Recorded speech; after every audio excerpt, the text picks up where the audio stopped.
just down the road from the Blaney factory. We've just a field here of silage that is set for a maximum now of about 48 hours.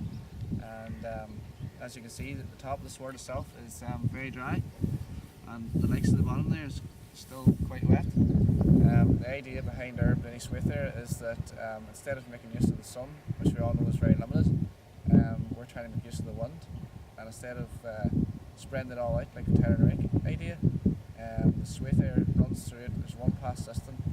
It rebuilds the sward in a way that it allows for maximum air to go through the sward.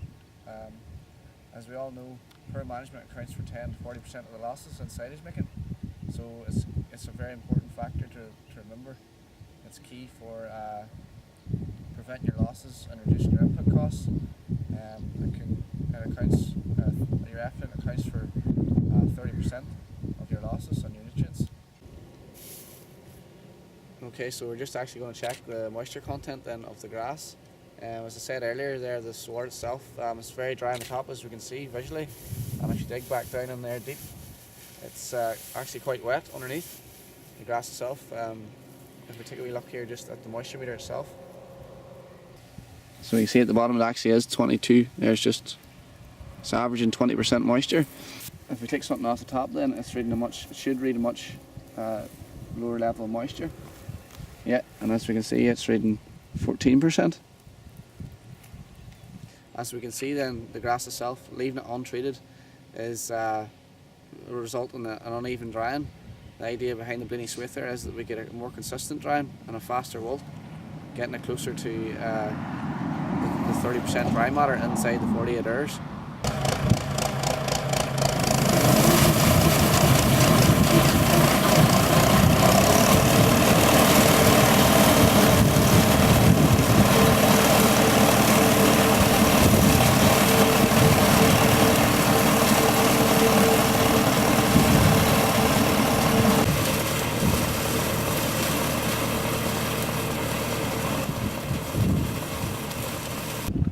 Okay, so we're back here 3 hours after we've used the Blaney SwathAir through the sward, and we're just here to take some readings to see if there's any improvement in the initial 3 hours after we've used it. Okay, so this is from the middle of the sward.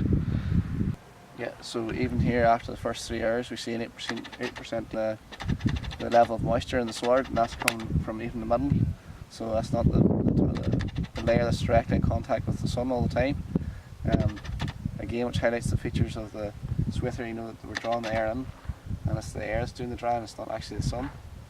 Again, further increased 10% drying on the top of the sward, which highlights the benefits of using the SwathAir as opposed to just tearing right. There isn't the need for spreading it all out, and there's only one pass system.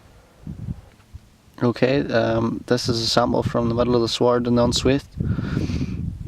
As we can see, it's a lot higher readings than in comparison to the swathed row.